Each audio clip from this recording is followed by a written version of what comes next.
Thunderstorms will be key.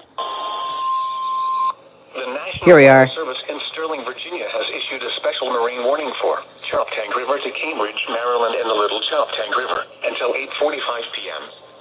At 7:44 p.m., fog after midnight. Sterling, Virginia has issued a special marine warning for Choptank River to Cambridge, Maryland, and the Little Choptank River until 8:45 p.m. At 7:44 p.m., a strong thunderstorm northeast, northern, and waves captured their vessels. Locations impacted include Black Oak Point, Choptank River, and Tilghman Island. Move to Safe Harbor immediately as gusty winds and highways are expected. Waves capsizing. Frequent lightning is occurring with this storm.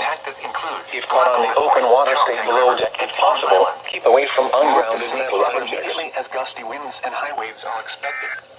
Frequent lightning is occurring with this storm. If caught on the open Flash water, flood warning will expire at 7:45 away from ungrounded metal objects. Southeast.